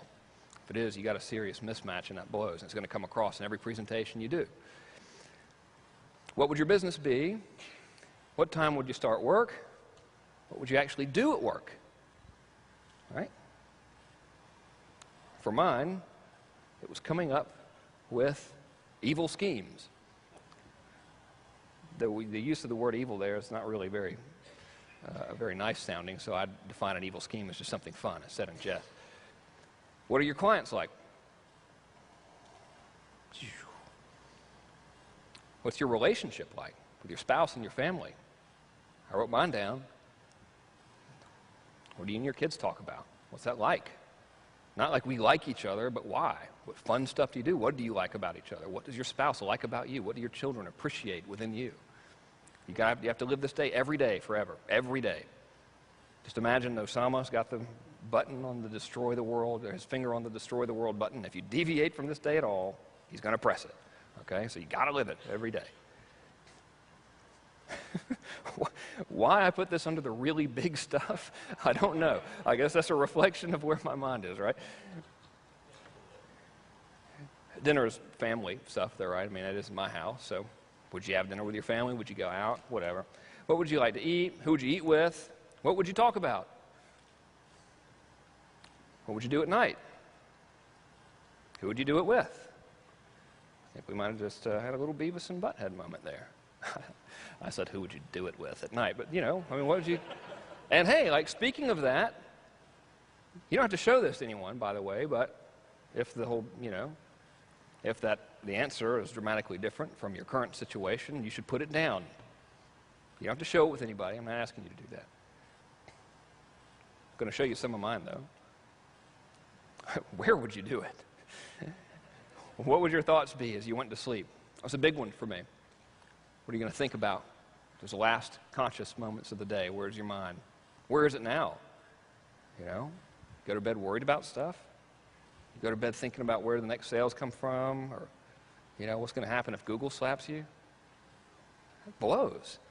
That's no fun. I've done that. It's awful. All right. So, all that's built up for one little question. Sounds any hokey? Yeah? Maybe? A couple, raise your hands if you're like, dude, all this for one stupid question? What the hell? One dude? Thank you for really being honest. I would never have raised my hand. Right? I'd be like, no, man, it's fine. Really, it's cool. I would have never, ever, I mean, I really like agonized over whether or not I should present this right now. Because typically, it's like, you know, I do these things and I rarely do them, and I tell some jokes and, you know, disguise content as entertainment most of the time. And it goes over very well, and then people say, we really enjoyed that, and I get to go home, and it was fine, right? But I was hoping I could really contribute back to my community today, so that's why I'm here. So, I did the exercise. Did not do it as this, I want to develop and identify my inner core stuff. Had anyone presented the exercise to me in that frame of mind, I would have never done it. I just said, yeah, whatever, shut up. I just did it because I was like miserable and every day sucked, and I was like, well, okay, what the hell do I want to do? And I was like, well, let's pretend. Perfect day, right? Now check this out. Indy and I wake up with the sun and laugh about funny things our children did as we watch the day break over the ocean. Incidentally, the reason I'm giving you this presentation today is because I moved from one office to the other after my mass control launch. I moved into an office closer to the beach, and I found the piece of paper, actually the notebook with all the answers in it. And I started reading it, and I had this big aha moment. So I dug it out, and here are the answers to some of my questions. So the first one is, what do you do when you wake up in the morning? What are you thinking about? Whatever. That was my answer. Check this out. That's the view from my bedroom. Can you believe that? None of this was planned for me, okay? It just happened. That's the first thing I see when I look out the window. That's it. Ta-da! Weird. I'm starting to think this might not be so much bullshit, okay? But I need lots of convincing, so I'm going to assume that you do too. In the morning, we're excited to get outdoors and exercise. Remember, I was 25 pounds overweight. My activity was to go eat lunch, then go to Barnes & Noble, and then go have a re-lunch, all right? I had hated exercise, okay? I wrote down, though, because I wanted to have this in my ideal life, that was it. In the morning, we are excited to get outdoors and exercise. I look forward to this and view it as fun. It is not a chore or a mundane task, but a source for continued fulfillment and well-being. It's fun, and I would do it even if it wasn't good exercise. See the little dot? That's me. Christmas morning, 2007. Every day. No moss 25 pounds. Maybe it's not bullshit after all. I had never even touched a surfboard in my life when I wrote that. Never. I don't even know if I'd seen one in real life when I wrote that. In mine, I would describe the house. I told you not to focus on things, so you don't make it all about things, but if something comes up, like it did in mine, I described my home, write it down. After exercise, I take a shower. Our shower is huge and made of marble and glass. It has a bench to sit on and lots of jets, so we can both get in there. The point is to show you the shower. 6 people can get in that shower. 3 can sit on the bench, and 3 can shower under the 14 jets that are in there. The people on the bench can help if they like, or they can simply watch. It's up to them. It's marble. It's marble. It has a bench. It has multiple jets. It's the exact same thing I wrote without even consciously saying, this is what I'm setting out to do. It wasn't a goal-setting exercise. I just said, shit, this day sucks. What would a good day be? You can never really get anywhere unless you know where you're going, right? So the whole point of the exercise for me was not to have this entire life transformation. It was just to see, well, if I'm so miserable now, what is it that I actually want? So, shell versus core identity.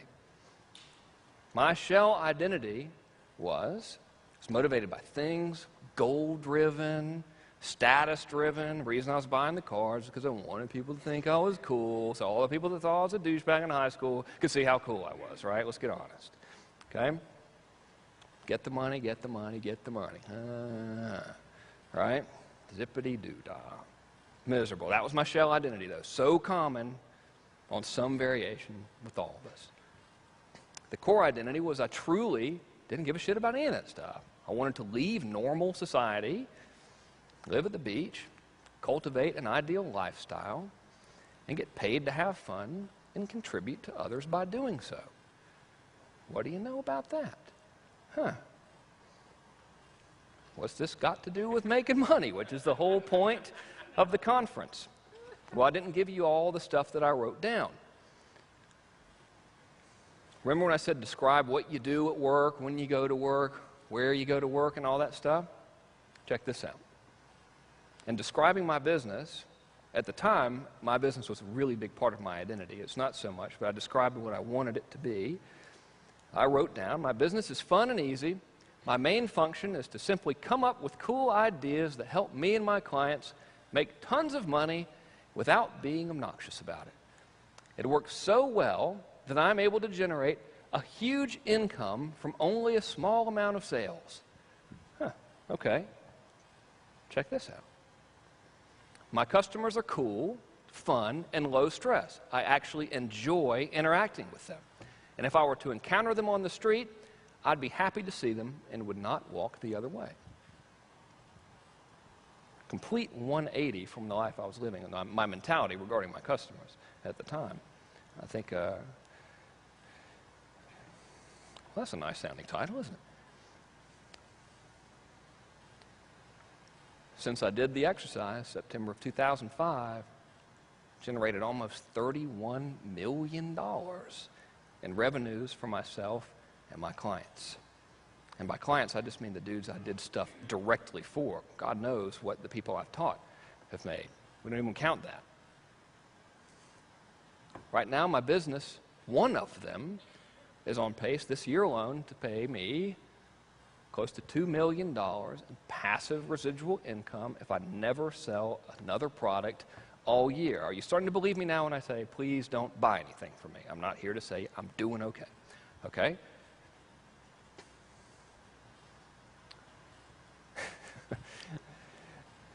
Because this is on video, I didn't want to use people's real names, so I used their nicknames. Mahler is a friend of mine. I see him regularly. He's the first person to ever recognize me in public. He's my friend, and he was one of my customers. As is Fizzle. Butter and Gypsy and Fizzle Mahler, see him very regularly, some almost every day. Customers. Hang out with these people. I went to Mahler's wedding and wanted to. How many times did you actually want to go to somebody's wedding? I was like, dude, this is going to be killer. All right, wanted to go. Magic Ryan, Rabelbowski. Friends of mine, these are all people who were customers, who fell into the previously dreaded, God help us all, if any of these people ever call me on the phone or find out where I live, category, right? Customers. About 3 days ago, no, not 3 days, 3 weeks ago, I was leaving the new office, rode my new exotic vehicle, which is a Sector 9 skateboard. It cost me about $100. Rode it down to the beach to check the waves. Hanging out. Decided that it was pretty good. I was going to go out and get in the water. I hear this, hey, is your name Frank? Look over. It's this girl and a couple dudes. The girl was pretty good looking, too. I was like, just keeps getting better. And I said, yes, it is. Turns out they were customers. Just happened to be in my neighborhood at my beach. Either that or they were psychotic stalkers. I'm going to hope that they were customers, right? I was glad to see them. Previous life, I would have been horrified, mortified. You know what's cool? They didn't hassle me. They're like, oh, dude, you going surfing? Sweet. Yeah, we're in your class. We're just making some videos down here. Have fun. Awesome, right? Check this out. Since I got here in Orlando, I arrived Thursday, hang out with my buddy Johnny, 2 random, unsolicited, just happenstance emails from new mass control students, one with a video attached where he made $25,000 in 4 hours, the other saying he brought in $90,000 in 1 week. Does that sound like a little bit of a transformation to you guys from circumstance? All right.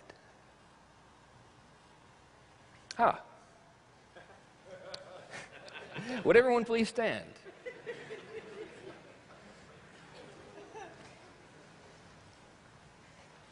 You want to stretch a little bit or something, or jump around or whatever you're supposed to do? All right. Remain standing if having a business that pays you an obscene amount of money, where you get to do something so much fun that you think to yourself, I cannot believe I'm getting paid for this, and your customers are cool people that you actually like and who like you and you want to hang out with them, remain standing if that sounds cool. Okay? That wasn't a loaded question at all, right? Remain standing if right now you might be thinking, you know, I like life pretty good, but I've never really sat down and thought about what an ideal day would be. I've never really considered what the perfect life would be. If I were to say to you, I have a workshop or a class or whatever where we'll walk through this process together and you will have a clear path of what you want, and based on my personal experience of what happened to me, I believe it can happen to you as well, would you be interested? Remain standing if you would be interested. Okay? Now, if I were to say this workshop costs $1,000, remain standing if you would be interested. If I were to say this workshop costs $2,000, remain standing if you would be interested. Okay? Most people are still standing. The good news is there's no workshop. This was the experience. You can sit down. This was the experience, the experiment that I was telling you about earlier. This is why I was so emphatic about telling you that I was not really trying to sell you anything. I'm not. It's a fictitious product that doesn't exist. Okay, look what just happened. I begun today's presentation by telling you under no circumstances should anyone ask me to sell them anything. Okay, that is the absolute worst sales pitch ever, right? Don't buy anything from me. Do not buy anything from me. I just got up here and talked to you guys about some of the weirdest shit you have probably heard in months, if not years, especially at an internet marketing conference, right?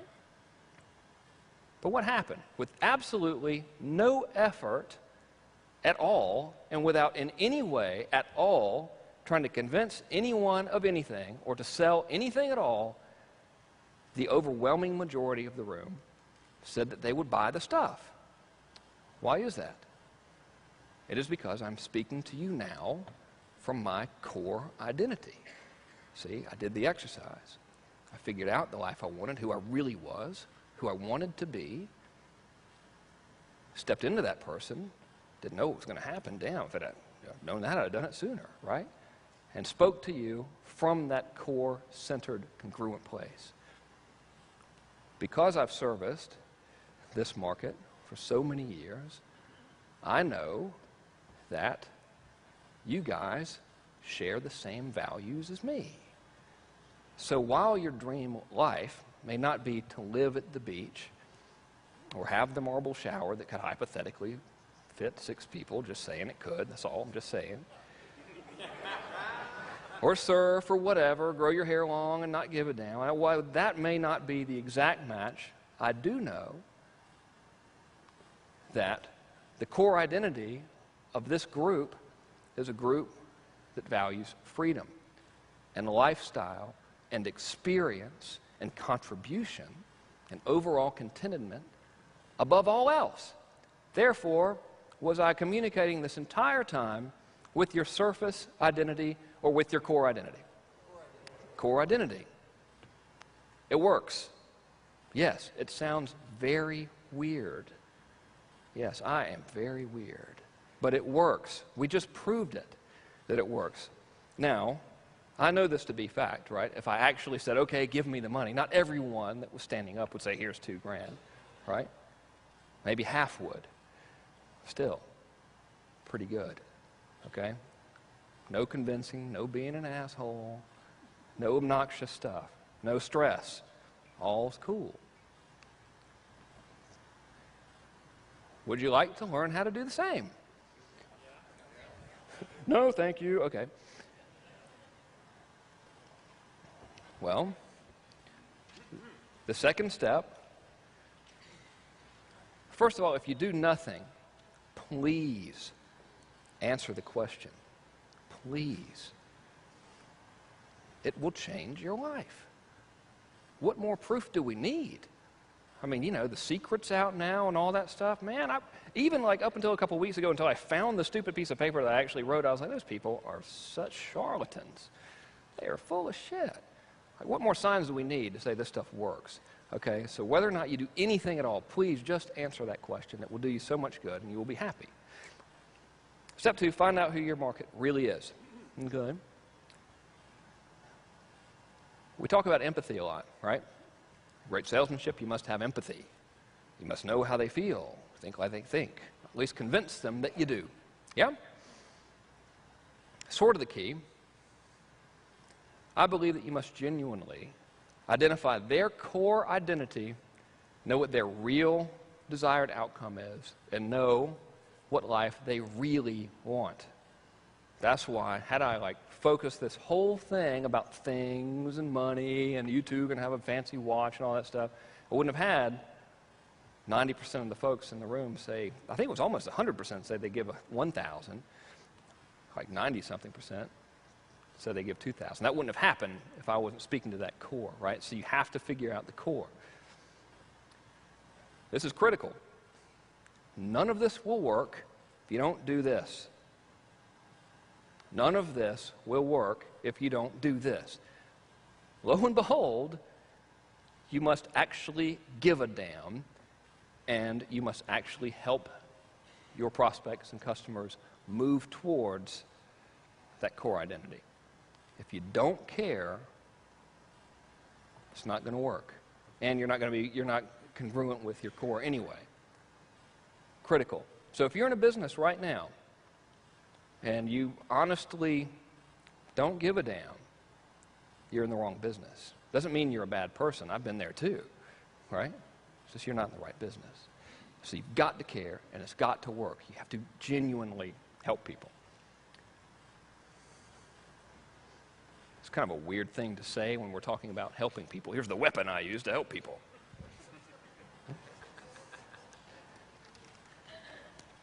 I'm touted as a good copywriter. I'm not, really. It's nice to hear. Thank you. Not a good salesman at all. I can't even put on a decent pair of, can't even wear shoes. You know? Not a good salesman. Not a marketing genius.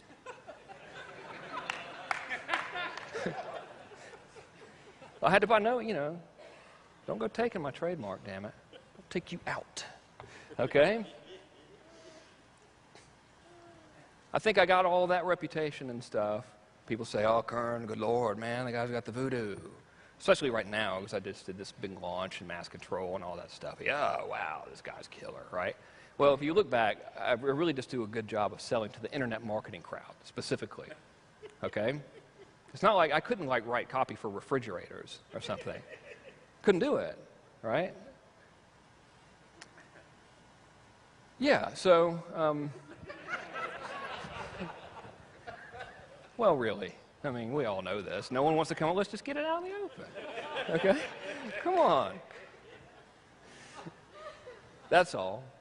So there's a reason why I'm really effective at selling to this market.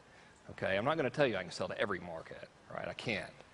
Sell really well to this one, sold okay to the dating market. Had I known this stuff in other niche markets, I would have really been much more effective. This is a method called the instant bond method. It is step 1 of 2 on identifying your market's core identity and learning to speak to it.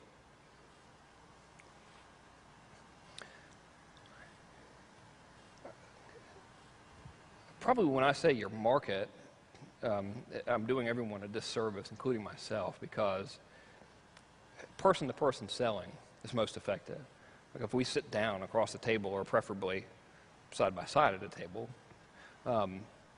that's most likely the most effective way to sell in terms of closing the sale, right? Hard to get better than that. But we always think of marketing as we're marketing to this herd, okay? Which doesn't make sense. If selling face-to-face, and we should always think face-to-face. So when we design campaigns, we usually market to a group of people, all right? Yeah. You need to design every single piece of your marketing as if you were speaking to one person specifically. Well, I'm in a very bad situation now. I've got 3 of these bottles of water up here, all open, only one of them is mine. Very thirsty. Thank you. I don't want to have to drink after Walker. You never know what he's put in it. Well, how else do you think he's so smart? You know, it's the smart pills. Okay, hang on a minute. Am I doing good so far, by the way? Yeah? Okay, cool. Thank you.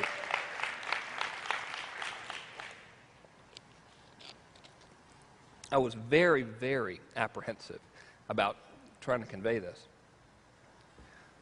I think if I didn't have the photographic proof, it wouldn't have gone as well. So when you're communicating with one person, I call it the core customer. I call it that because I came up with it on the plane when I made that slide. Call this person anything you want, but this is like the core, this one person. So here's how you create that person. If you could somehow magically manifest one single person who would be the typical embodiment of a classic customer or prospect in your market, what would they be like? Male or female? It's almost like if you were to ask me to pick them out from a crowd, who would you describe, you know? How old are they? Are they married? Some folks who have been around a while might start thinking about list data when we're doing this. And that's not really what I'm getting at. I want you to, instead of thinking about demographics, we want to think about the life of this person. Okay, what a typical day in their life is like who they are, not as a buyer, but as a person. Because we communicate as people. When you get into that I'm selling you the buyer stuff, it's lame. Okay? Do they have kids? Oh. What's their spouse like? The reason I asked that question and the following one, which is what does the spouse think of all this foolishness, is because we make so many decisions based on what we believe the opinions of others will be, and one of the most influential people in a household is the spouse. Except mine, where I'm totally in control all the time. It's all me all the time. Right. What's their relationship with the children like? What would this person be wearing? Would they be wearing, I don't know, a latex helmet, or would it be leather? You know, there's so many forms of headgear now. What do they do for a living? What's their biggest frustration? What's their biggest surface desire? All right? Stuff like that. So I did this exercise, and this was back when I was selling to the internet marketing crowd from the perspective of newer people just looking to make money. Yes. Okay. Don't read that, because I can't fit my description of Bob on the screen. Right, so when I did this, again, this is for the beginner's internet marketing crowd. I did this exercise some time ago, and I created my little dude named Bob. All right, so here's Bob. Bob is 45 years old and sells insurance. He is married with 2 children who drive him crazy. And his wife thinks he's an idiot for trying this internet stuff. He's about 25 pounds overweight and wears glasses. Wears a short-sleeved, button-down shirt, which is white, and he wears khaki pants with it. His shoes are brown leather. His biggest desire is to make enough money to quit his job, which pays him $45,000 a year. That's Bob. If you were to go right now, if we could teleport to a typical beginner's level internet marketing pitch fest seminar, that's who you'd see. Lots of Bobs at those. Not so many Bobs here. It's not that event, right? Different crowd. But that's Bob. So who is your Bob? The question you need to do is you need to identify your Bob.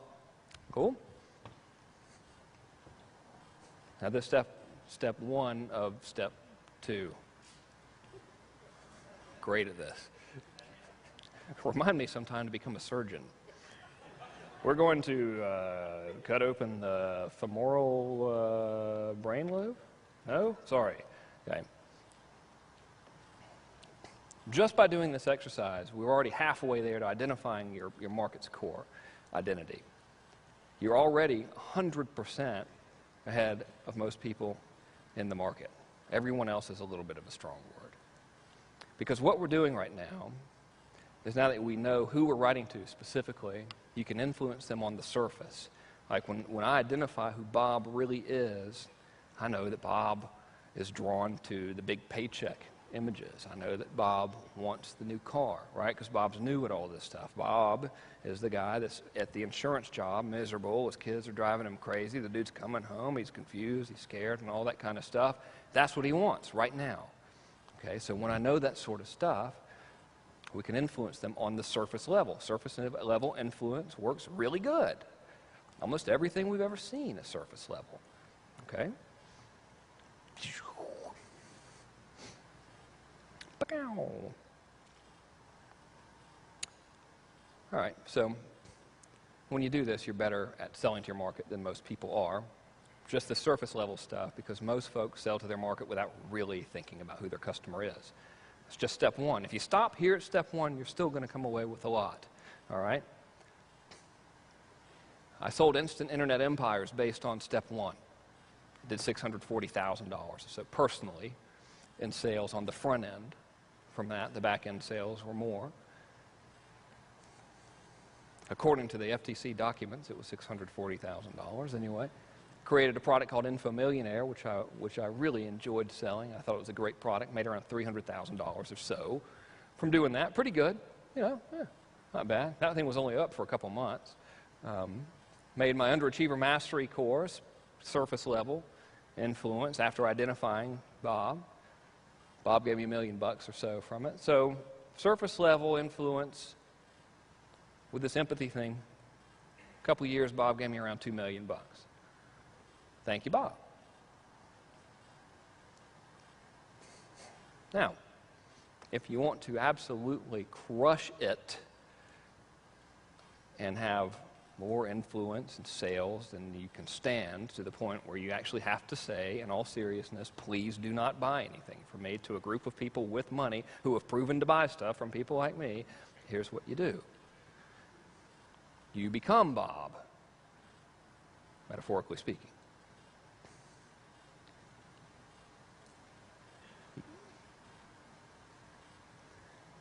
You remember the question that I asked you to ask yourselves about your perfect average day? Well, now that you know who Bob is, it's time to pretend. You need to pretend like you are Bob. This is why I was telling you not to look at Bob like a person on a direct mail list data source. This is why we need to know the mundane things about Bob, what his kids are like, what he wears, what he does for a living. We don't care if Bob has an American Express card with $10,000 on it. We don't care about that marketing data. We want personal data, okay? You step into Bob's shoes and you run the little magic question, effortless transformation, 2000 exercise as if you were Bob. Are you going to be exactly right? No. You're pretending to be someone who is a representation of thousands of people within a market. You've never met Bob. But you're going to be close enough. All right? Now you know who Bob really is. Now you know what Bob really wants. Okay? So, remember when I was given all my weird ethereal sounding stuff saying, when you meet someone and you have this connection with them and you don't even know why, but you really feel bonded to them and you like them and they like you and you feel like there'd be no convincing or arm twisting with anything involving you guys? When you do this now, you're speaking from your core to Bob's core. Okay? So here's the real Bob.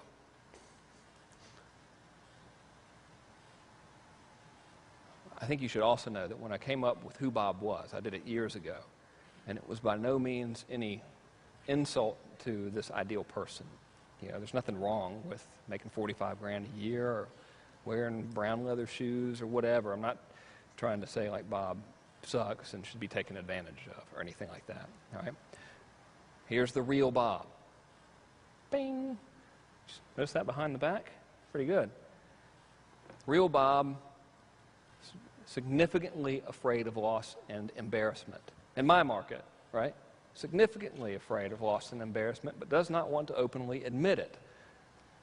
Bob is typically male, and us fellas don't like to admit that we're scared of stuff. We're scared to. We're afraid to admit that we're afraid of stuff.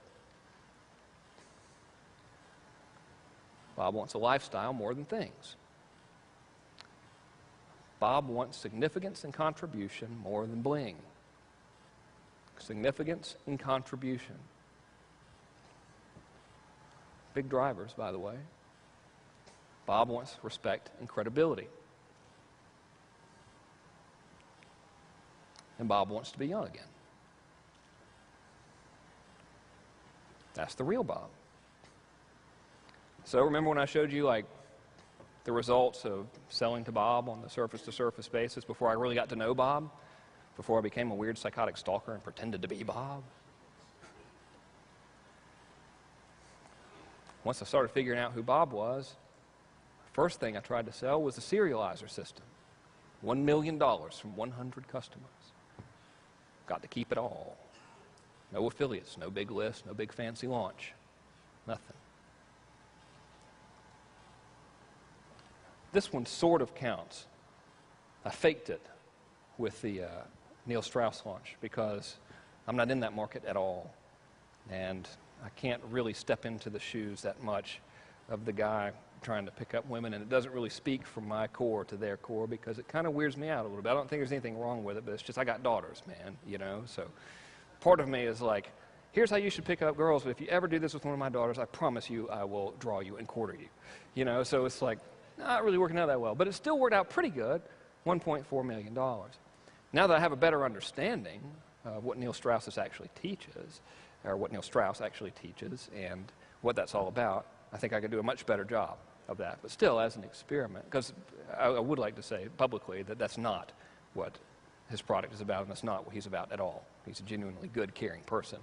So 1.4 million ain't so bad, though. First time, incidentally, anyone had ever tried to do a big fancy launch outside of internet marketing, right? So only works in internet marketing. Okay, let's see. All right. Hit the nail on the head with StomperNet. Damn, I didn't even want to do it. 18.3 million bucks. I'm the guy that wrote all that stuff. I'm the one that scripted those videos. I'm the guy that made the markets fall in love with Brad and Andy. It's me. 18.3 million smackers. Pretty good. Pipeline profits, $3.1 million. Mass control, which I just launched a bunch. $400 billion zillion. The refund periods aren't over yet, and I don't want to jinx myself. you know. But a lot. Worked. It exceeded my expectations, actually, dramatically. It was also the easiest one I've ever done. Strange. So you get this down, remember I said effortless influence, effortless income? It's easy. Experiment began, unknowingly, in September of 2005, which is right around 2.5 years. Remember what I did on the surface level when I just did the empathy thing, and around $2 million. Now it's around $31 million. Works. Very strange, right?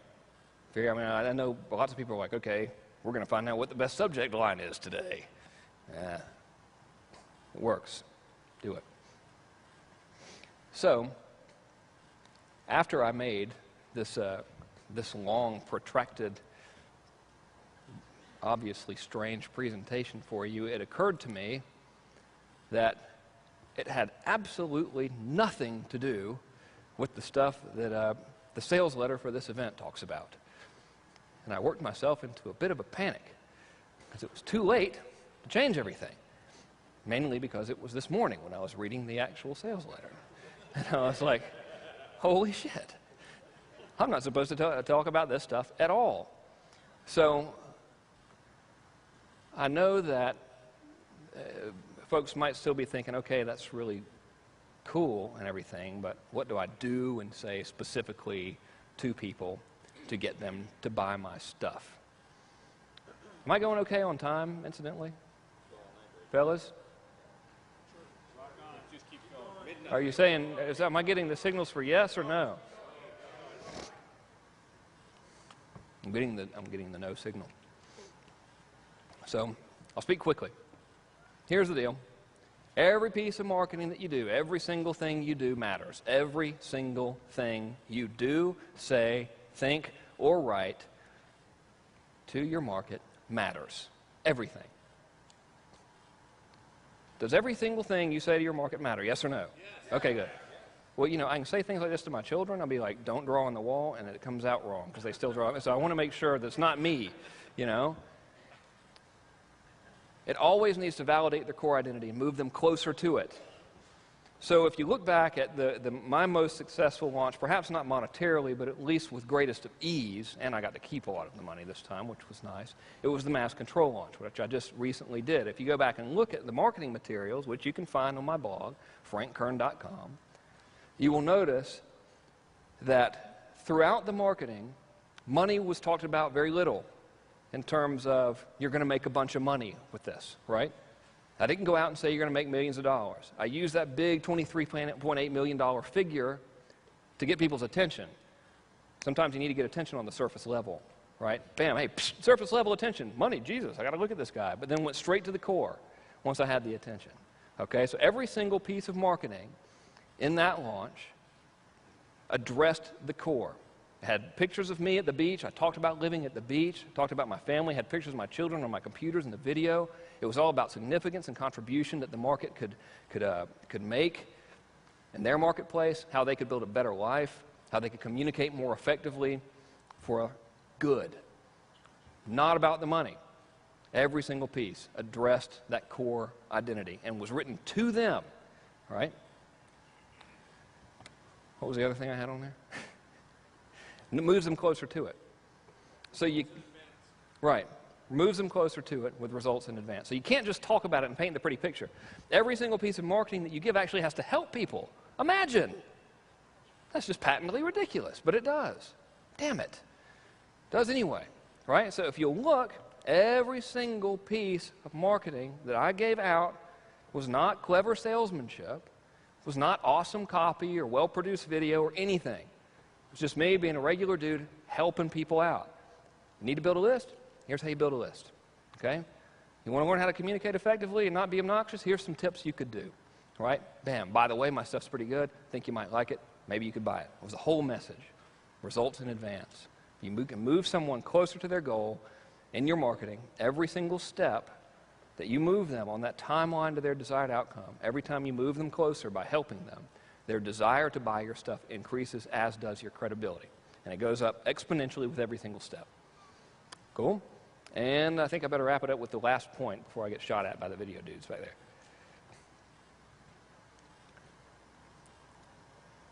The results in advance list favor technique beach video. That was a weird sounding line. If you look at my blog, you'll see my marketing stuff. You'll see there's a video that shows people how to build a list. That's results in advance. I give people a technique which shows them how to get more money out of their market by doing them a big favor and them asking them a favor in return. Results in advance. Immediately applicable stuff that they can do now. The beach video, which was aptly entitled Naked Dudes Playing Volleyball or something like that, was speaking to their core identity because it showed me on a journey to the beach. I ended up at the beach, all right? All core identity. And finally, sometimes to avoid seeming like you're patronizing people, you can't come out and say this is what you're probably thinking to a market because no one wants to be told what we're probably thinking over and over again. After a while, you're like, dude, you don't know what I'm thinking, shut up, right? It's normal. So sometimes you have to borrow their voice and let someone else be their voice. In this case, if you look on the blog and see my marketing, you'll see a case study with a guy named Goher Chowdhury. He is another internet marketing dude who interviewed me. He borrowed the voice of the market and said, when I saw this, I thought it was hype. What's the difference between this and manipulation? Why is this so good? And he basically grilled me. So he borrowed the voice of the market, essentially. He spoke for them in a true and congruent manner. And that is it. I think I have to wrap up. Sorry. Gotta go. Thanks. Thank you, guys. Thank you. Thank you very much. Okay. Okay, give Frank a Now big what do we do? hand. Outstanding. Thanks, man. Awesome job, man. That's outstanding. Cool. Okay.